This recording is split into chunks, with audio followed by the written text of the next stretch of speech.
Hello, this is Rebirth of Legend here with another replay analysis. This time we'll be doing a game by our friend here. His name is Adderall. We'll be playing a Bristleback. Um, there is... Silencer.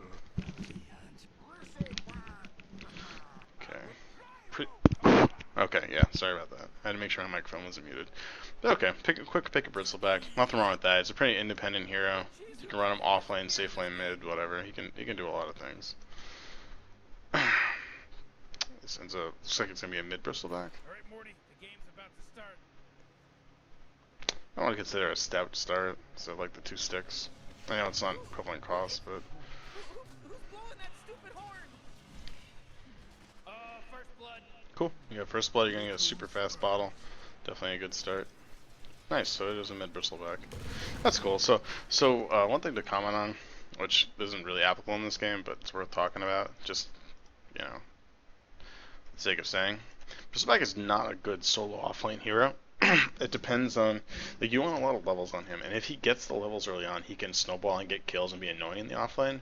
But like, if he gets zoned out, or if he doesn't get his gold, if he doesn't get farm, if he doesn't get his levels, then he's nothing. And this hero is so bad from playing from behind, because you want to get in people's face and then just be a problem.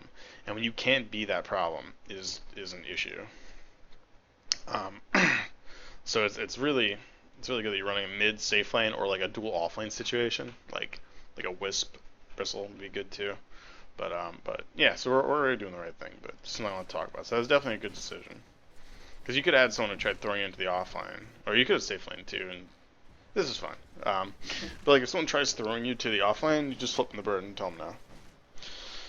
Because like you could do well from it, but it usually revolves around the enemy team playing bad, not you playing well. There's something I would like to see this game. The enemy team has a lot of magical damage. During the mid game, a cloak would be really, really good, like with your HP items.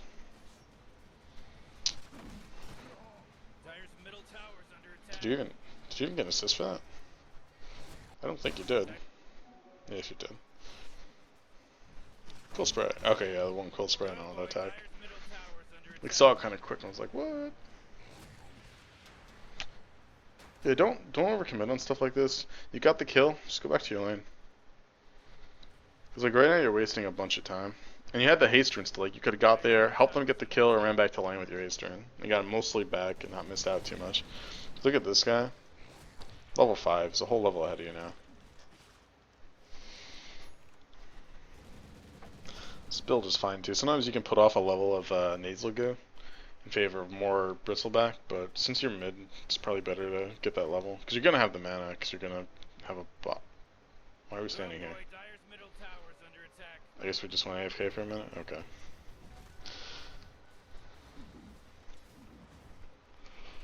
Gotta work on like the last hitting too. I probably should have looked at the first 2 minutes more and saw how you were aggroing creeps, because you don't have a lot of creeps right now. That gyro's probably crushing you. Because like even with your kills, this gyro has how many kills? He's 1-0-0. This isn't that far ahead of you. But with all that free lane time he had, he should have. That's what I wanted up. Yeah, he should have more creeps than that, because he had a free lane for like over a minute, because that shenanigans bottom. And his lane isn't particularly hard, so there's not a great reason why he should be missing creeps. So something I talk about in a lot of videos, but you want to learn to aggro creeps. It's kind of like a high level thing, but it helps at all levels. Like it'll turn a lane where you're like, oh, this is really hard, into a lane where it's like, oh, this is easy. Like I was basically like a solo AM against like a Tusk. Pause while you finish this anecdote. It's like a Tusk, and I can't remember the third hero. Maybe like a Venom. Yeah, it's a Venom. Okay, so it was like a Tusk and Venom lane against an AM, and like you should say, like you should look at the lane and be like, okay, I'm not gonna die, but they can stop my farm, right? But I still left the laning phase at like 60 CS or something, just by using aggro tricks. And what I mean by that is like, you'll, okay, we'll finish. You're going really deep. Okay, that's a mistake. So we're gonna have to go back and pause. And we'll go free camera, pause. Okay, so we'll talk about the aggro tricks and then we'll look at that dive. So an aggro trick is when you're within 500 range of a creep, which I can't select it, but it's about the distance from this creep until right in front of that creep is about 500 range. And if you're within 500 range of creeps and you force attack click a hero, it doesn't matter where on the map that hero is, it just matters where you are in relation to the creep. So you're here, the creep wave is here, and you attack click this guy. That's going to aggro these creeps to you, so they're going to run at you for 2 seconds, and then you walk backwards. That pulls the creeps towards you, and makes it easier for you to last hit, and makes it so for like a gyro who's a really short range hero, for him to like deny or get in better position, he has to go up even farther to like further mess with you, or like to further harass you and like try and deny stuff, and it makes creeping a lot easier. So like you'll just keep doing those aggro tricks the entire time while creeping. You'll just keep pulling the creeps back to you, just keep doing it, and to keep the creeps constantly moving, and then that'll secure you last hits, and it'll make your lane a lot easier. So it's definitely something you have to master to be like a good mid player, because it's super important in mid. In safe lane and off lane, or off lane it's really important. In safe lane it's probably the least important lane, because a lot of the time you're going to be controlling the lane, and by using aggro tricks, you force the enemy creeps to take more damage because they're just running at you and taking damage from your creep wave. So it pushes your lane. So you use it safe lane a lot less, but when you run into situations where you want to know how to do that, it's really important to know how to do it.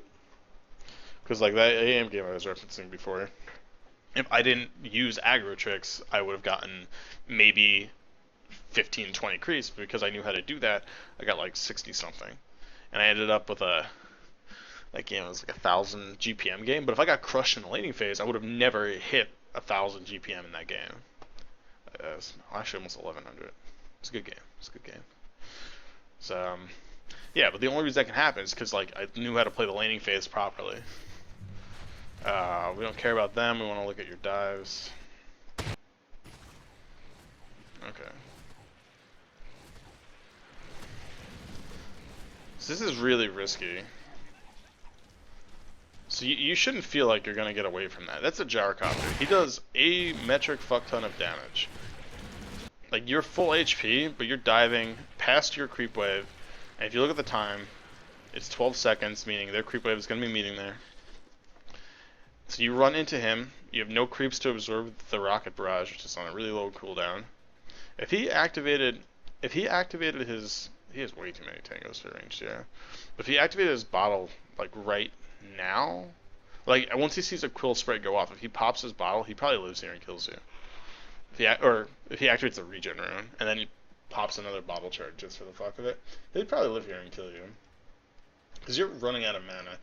Like, he's got one more quill spray, pops the regen, and then uses a bottle charge. He'll regen before your next quill spray, probably like 100 health maybe? Somewhere in that area. Maybe 150. It's a lot. Which is like, you have a lot of stacks on him right now. Or do you have a stack? It's not showing, but I think you do.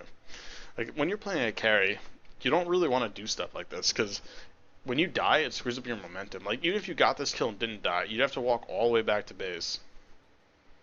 You'd have to walk all the way back to base to regen and walk back, or TP back, or whatever. Which isn't the worst thing. I mean, you're killing the enemy mid. But, like, one thing I want to stress is this could have 100% went the other way. Like I said, if someone TP'd in here, if, like, Kunkka TP'd in, really, I think any of them could have TP'd in and definitely gotten a return kill on you, but I'm trying to think if any of them could have TP'd in and stopped the kill itself. And I think any damage should have. So the Kunkka could have stopped this dive if he had a TP. Okay, now the game freaked out. The Kunkka could have stopped the dive if he had the TP. And the other ones could have done damage that would have made your dive really risky. So you just have to learn to evaluate stuff like this and realize that wasn't worth it. Because you ended up dying, and you very easily could have died without killing him. And he could have lived, which is huge. Did he pop? Yeah, he didn't even pop his rune. He could have very easily lived there. So those type of things, like, I even get into arguments with friends sometimes, because this is like a play style thing, but I think it's a really consistent way to play, is try and make the safe and right decisions, and if you're a better player than your enemy, then you're going to win more often than not, right? Just by making safer decisions. Like, taking risks when you don't need to is stupid. You only take risks when, like, I need to do this and get away with it, and then we'll win the game type of scenario.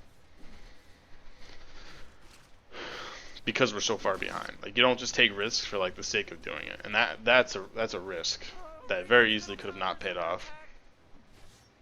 Finish your wand here too. Your wand's really good on Bristle.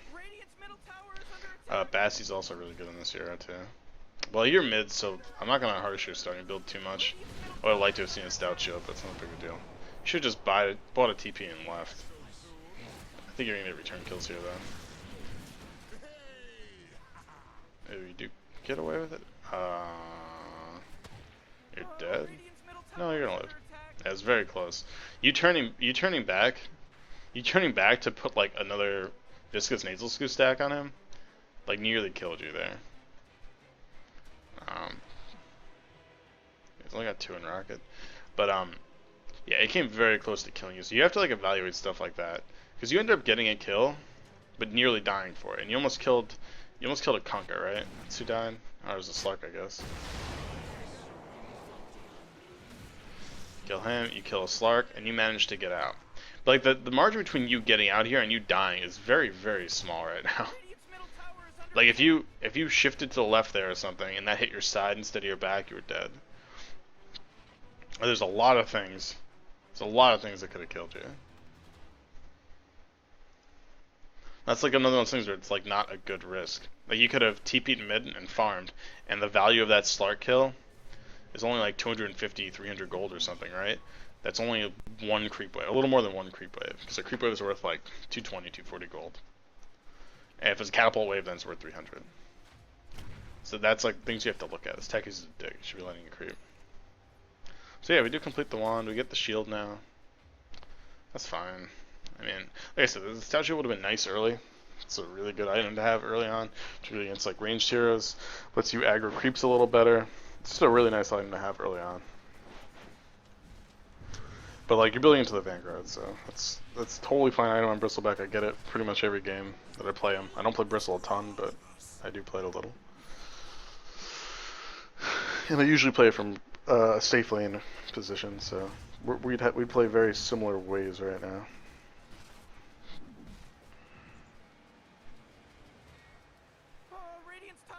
Put that dumb little comb on screen. I don't know if you can see it. It's that weird Dota bug. Getting the Vanguard before the treads is fine too. The treads help you farm a little more, and the Ring of Health and the Stout Shield will give you something similar to what the full Vanguard will give you. But like getting the Vanguard is fine too. It's not bad. But it's just something that you want to think about, like, oh, should I get the treads or should I finish the Vanguard? Like the treads might get you an additional kill, and the Vanguard might save you from dying and let you go a little deeper. So it's just how you have to weigh stuff. Nice, you get another kill.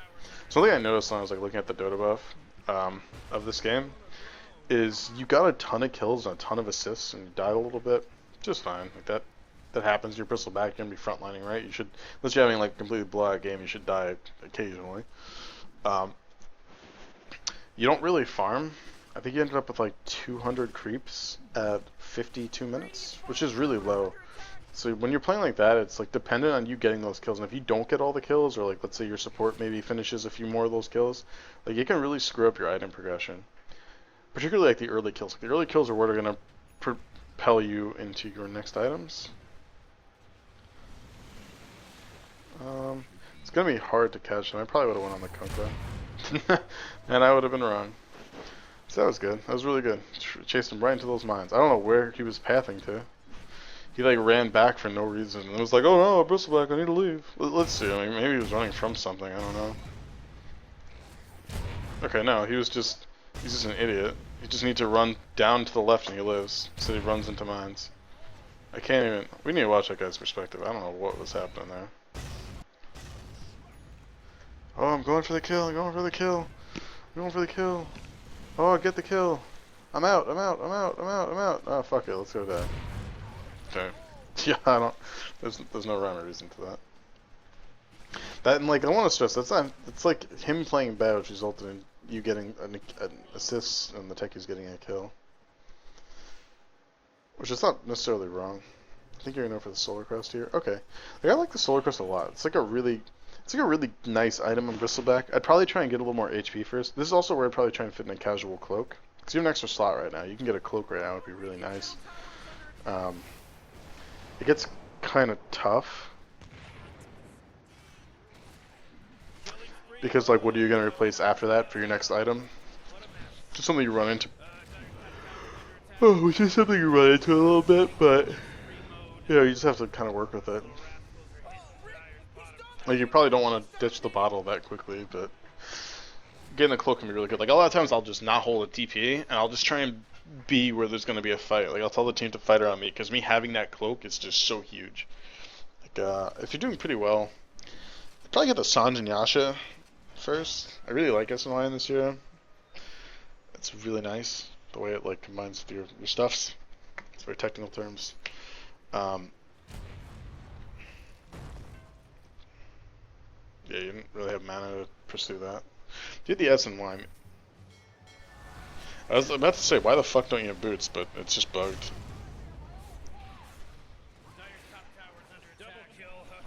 Yeah, DDR and you can go so hard right now. So like right now you should feel like I'm super far ahead, I can just group take objectives, which you are doing.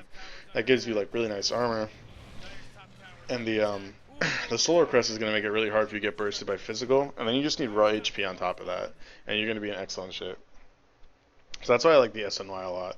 One thing I know I messaged you about, was I noticed your final item build is absolutely hysterical, and you have like 70 or 80 armor, which is just insane. It hits a point of redundancy, but I'll talk about that a little later and it becomes more relevant. That's cool, I like that. You stack the camp and now you're going to kill it. You should probably try and distribute your right clicks. You know those are going to die from you spamming quill spray. Oh, you're tread swapping too. Oh. You can just... One thing you can do is you can just stand here with your back to it and just keep popping quill spray while you're on int. It's like, I guess, a little slower, but it's not... Yeah, it would be a little slower, but since you have the Vanguard, it didn't really matter. That's just something to think about. Like, if it's a really big stack, like a 3 or a 4, that's how you want to do it. You just put your back to it, sit on, like, the uphill, and then just keep firing quills. Like, right here, your next item should be an HP item. Like, stacking armor down on him is really good. If they don't get BKBs, like, eventually you'll get, like, an AC, and this is, like, negative 15 armor, and then with this can go up to, like, negative 8 armor. So you have, like, negative 23 armor. And these are not heroes that get a huge amount of armor, except maybe him. He's got a high edgy gain. This hero can get kind of a lot of armor, but like with your Solar Crest, like right now, you're blowing him up. You're gonna bring him to no armor, super quick. Gyro's a low armor hero too. I think he gets like in the 20s. Actually, I guess it's not low. I'll take that back. Slark is definitely a low armor hero though. You'll be running on late game with like 12 or 15 armor if you don't have your Aquila. It's really bad. And like strength hero, int hero, but the like low armor agi hero, like these two are like really vulnerable to that. So that's good. I know you eventually get a Crimson Guard, and I think the Crimson Guard is something you want to get quick. Because what it helps against is, it's actually really good against the Gyrocopter. Like, that's one of the times I'd get it. I don't think it's a very good item. But if you're against, like, okay, who are the heroes? If you're against an Undying, if you're against a Phantom Lancer, if you're against a Spectre, and if you're against a Gyro, did I say that already? Gyro, PL, Spectre, Undying, it can be really good, because you prevent...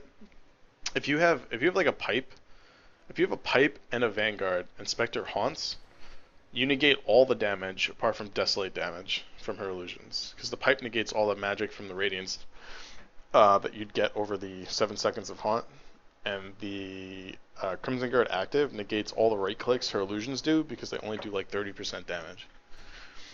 So like it can be very good against that hero. So like those are heroes you want against, and there is a Gyrocopter, so it can be okay to get. And this Gyro is like pretty behind, because if he was like on the verge of getting another damage item, it has diminishing returns. But like in terms of like a mid game like timing, it can be really good for like diving, because he's gonna pop his flak and he's gonna do about 120 damage per flak hit, and you're gonna reduce that by like 40% for your whole team, which is awesome.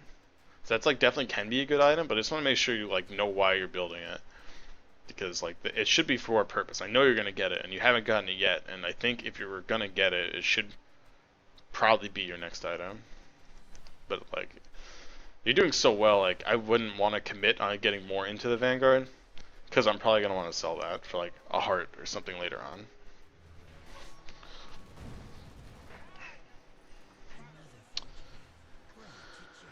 So we're gonna get this from some ancients. Like right now, I just wanna take note. Like, you're doing a lot of like wandering around, and you've gotten like a bunch of kills. You're 7-1 and 6, but imagine if some of those kills like didn't go your way.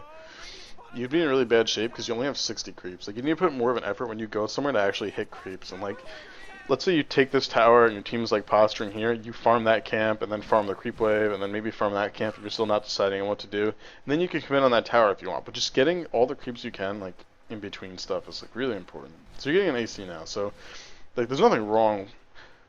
What I want to point out is like so right now you have 16 armor. And that gives you 50% resistance, right? We scrolled over it, gave 50% resistance. I just need to pause while I talk about this. It gives you 50% resist. And when you get 80 armor, it only gave you 80% resist. So we have, at like 1/5 the value, sorry, 1/5 the armor counts. 20% the armor that you end up at the end, you have 62% of the value. Shit, I wasn't looking at things. I was doing math in my head. It's hard stuff. We'll back up. So like right here, if you had more raw HP, like you'd be in great shape. Or I think you'd like live here, right? But let's see how we got into that, because you probably could have played better there. So you're pushing this. You're alone here. They fourth that. As soon as you see this TP, you run. You know it's a Slark. You don't really care about a Slark, but you don't know who else is nearby. Now there's a Silencer. He's going to do a lot of damage. You're going to actually... you're facing a lot of the damage. That was the problem. So here you're facing a lot of the damage. You're face tanking his right clicks for like quite a bit there. You face tank his nukes because you don't turn when he uses that on you. You don't turn when you pop another thing, so you get screwed by that a bit. Now there's tons of people here. Like, you should have backed out as soon as you saw like the first TP. Like, you back out and you go farm up here, you go farm your easy camp, and you just assess the situation. You wait until there's more information on what's happening in this fight. Because yeah, you killed a Slark, but like, who cares? Like, let's look at net worths. He's probably half yours. You're at 8k, Slark's at 5k. It's not a worthwhile trade at all for you. Is this guy really just gonna sit there and man fight, Sniper? What are you doing? He didn't have a blade man, he just sit there and you man fight him. Whatever. It's not you, it's just that Sniper being silly. It's like, this is gonna give you more HP, but it's not a lot. Like, if you look, it's like only the 5 stats you're gonna get. So when you go from this, it's 250 HP versus Crimson Guard should still be the 250 HP. I don't buy the item pretty much ever, so. Yes, he's still 250 HP and, oh, only 2 to all attributes. I don't know why I thought it was 5. That's a mech, actually. That's what I was getting confused with. So you're getting 2 more to attributes, and then you're gonna stop this guy's effectiveness, who's like a non-entity. So you need to make like those value calls. Like, yeah, it'll help your team a little bit against the gyro, but like, is it gonna help you? Is it gonna help you? What's gonna help your team more? You having a Vanguard to like mitigate some flak, or you having like an S and Y, or like a huge tank item, and just being able to sit there and just take all the damage while your sniper sits there and pokes people with this gun? Like, the answer is having more HP.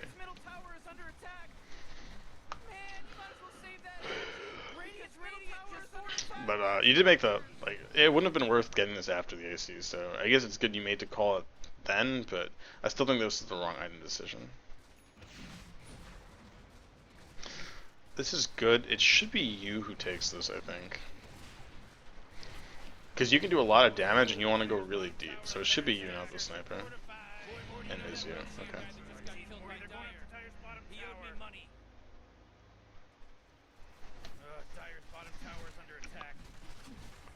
Let's crank this up a bit.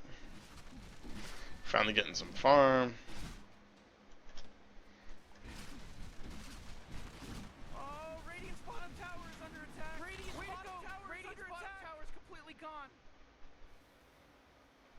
So once again, like right now, let's look at your armor. God, it's not gonna let me fucking do it. Whatever. Like, you have a huge amount of armor right now.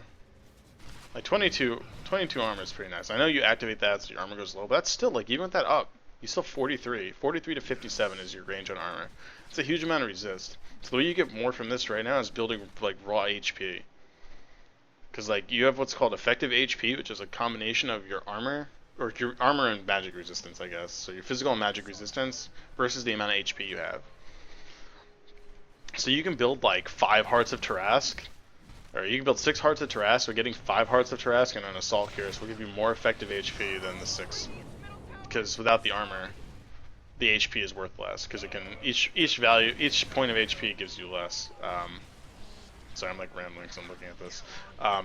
Each point of HP gives you less effectiveness because their damage basically becomes almost pure if you don't have any armor.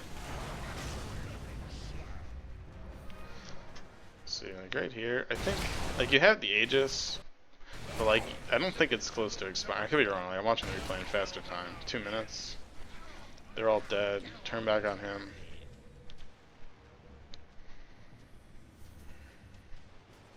There's no reason to see. You can go farm those camps or something, and it's just you and it's like you and the Bristle, or sorry, you and the Earthshaker, and it's them.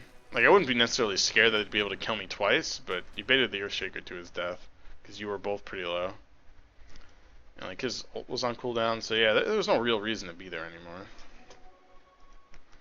So you have to know like when to get back. So here we're building even more armor now. Here you could have just bought the Hyperstone, probably would have been better. Just because you already have tons of armor. So it doesn't matter. A lot of heroes I would build the plate mail first for the effective armor, but this guy in particular, because of your item build, the Hyperstone I think would be better.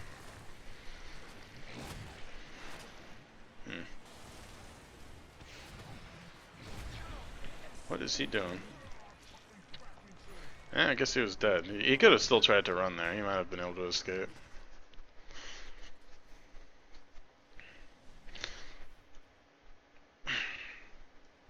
So on drive, I know you said you didn't know about the armor, armor having diminishing returns, but so I don't want to belabor the point too much. It's like you only have 1600 HP right now, which is not a lot. Like these people are probably comparable. Yeah, Slark has a similar HP pool to you, and you're Bristleback. It's because he built some strength items and some armor items. Like if we look at his effective HP right now, it's probably on par with yours. So Slark is an Agi hero. He doesn't have an quill, so he's only actually at 9 armor. Has like the same HP as you. And if you remove like one of these armor items or something, it wouldn't change. Like it wouldn't actually change your calculation that much because of how much armor you have already. One thing I noticed you do that's really good, I'm not sure if you did it on purpose or not, is you got Greaves and they had a silver edge. So I'm not sure if you got one to counter the other, so we'll see. Because against a big counter of Bristleback is break, because once you disable Bristleback, the hero goes from being tanky to not being very tanky very quickly. Let's look at this again and see what happened here.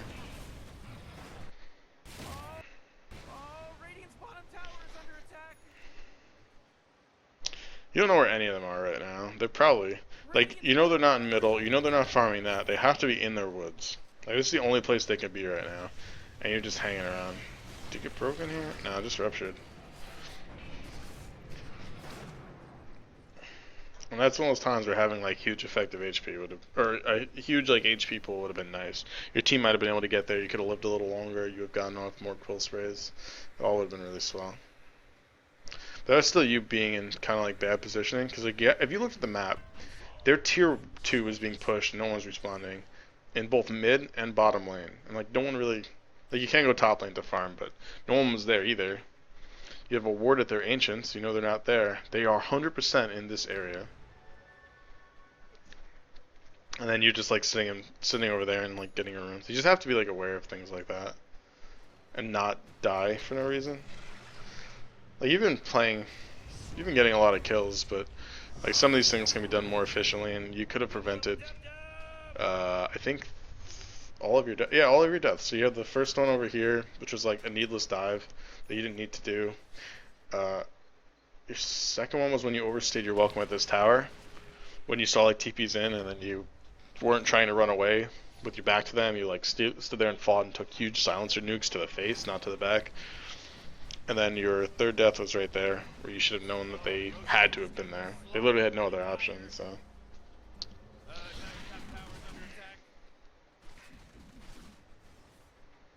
So assuming this was in relation to the Silver Edge, it's pretty good because you can I mean it's like a really expensive thing to say it's good, so I'll stop and talk about that for a second. So there's like a few things you need to evaluate here. One, you're a bristleback, break hurts you like a motherfucker. This guy now has break, that is a problem. So you end up getting Guardian Greaves, and Guardian Greaves has a purge. When you activate them, you do purge. So you will remove the Guardian Greave sorry, not the Guardian Greave. You'll remove the Silver Edge debuff, and you'll have your Bristleback back. Bristleback back. But that's oh shit. Ugh. That's like that's all you're getting from that, and it's a $5,000 investment. Like it's a huge thing, and I guess no one else on your team is gonna get it. He could have, but he's being a fucking clown. No one else on your team is gonna get it, but usually you want someone who's building a mech and then gets it later on. Like the mech doesn't really give huge returns with 38 minutes, and the Greaves are nice just for that debuff. But you can get the same value from like a BKB, and what a BKB is gonna do for you, won't let this guy stun you, won't let his boats do damage, it will mitigate pretty much all of Gyro's damage. Gyro doesn't have really... Right click's not very significant. The silencer, it'll mitigate all of his damage, it'll mitigate all of his silences, it'll let you purge off the silence. It'll make it so his silence doesn't do anything. He doesn't have a blade mail, so that's not a problem, but it's just something you need to think about. He doesn't do any right click, he's pretty much just these nukes right now. And he won't be able to kill you without a lot of help. But like once you get a BKB, who has the right click to kill you? No one. No one has the right click to kill you. And I wouldn't say like, oh, I should get a BKB because then for that reason. Like you want the BKB. You don't want to have to buy a BKB on any hero ever, but in certain situations you're going to look at it and say, okay, BKB is the right item. And this is one of those situations where BKB is the right item. And the Silver Edge is what drives that home. Because if you get broken and then all of them combo you, that's how you're going to die. Because their nukes are really, really high. I just want to drive that home. And then without your Bristleback, you're not going to handle them too well. That and because you have a very low HP pool still. Because we only have plus 14 strength right now. Once again, don't want to belabor that point since I think we spoke about it in private messages. But for anyone else who watches the video, it's like a huge problem. So like the Greaves is kind of like a cute solution to the Silver Edge, but I think you need the BKB would have been a better item because you already have treads, so you're getting like a redundant second set of boots. You need to not turn back into that. I think you turned back and took another silencer nuke to the face again. But you did have, I mean, you had the Aegis, so whatever. You're gonna die another time here? No. God, that guy stole a huge amount of stacks from you. Everything moves speed from Sanj and Yasha is also like really nice in fights because of how it works with this thingy. But it stacks on top of more attack or more move speed. It's really nice. Oh, you kept your bottle? That's cute.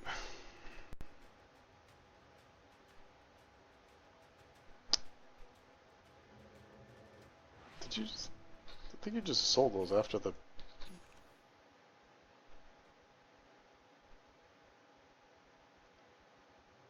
Yeah, you bought the boots and then sold them. Just put them on the ground if you don't want them then. Because you bought them, which was stupid, waited until their sellback period expired, and then bought them again. Or sorry, then sold them. So you just lost 225 gold for no reason. This does increase your effective HP pool by quite a bit, but like once again, that's like an early game investment, and it's 40 minutes in. This is really bad to get now. Even for the cutesy reason we suggest, where I'm like, oh, that's kind of neat. Because you can go mech Bristleback, like that's a thing, but it's a thing at like 12 to 15 minutes. It's not a thing at 40 minutes. I mean, you could probably even get Greaves after that if you really wanted to. It's probably like a little questionable, but it's not like it wouldn't be the worst thing in the world. Like I said, the purge is kind of nice, and the armor when you're low is nice because of how survivable your hero is. But you already have treads, and eventually you'll probably want travels because of how slotted you are. You don't really have room for TPs, so you're gonna have 2 pairs of boots, neither of which are. So 3 of your slots are dedicated to boots and a TP. At one point in this game, that's how it should go. So that is a horrible itemization. I know I said like it seemed okay, and what I meant by okay is it was like a cutesy response to the Silver Edge, but overall it wasn't like a really effective solution to it. Oh, are you about to die here? Nah, you're okay. And yeah, like, once again, armor is fucking immense. But that's pure damage. Your armor doesn't help you there. BKBs taking more pure damage. BKB Heart Dog. Oh, he's so good.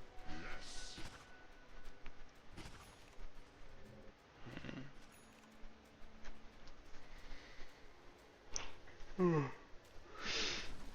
it's gonna end soon, I think. Which is interesting, because it doesn't seem like it should end that soon, but I guess it does. You guys are at a pretty decent advantage.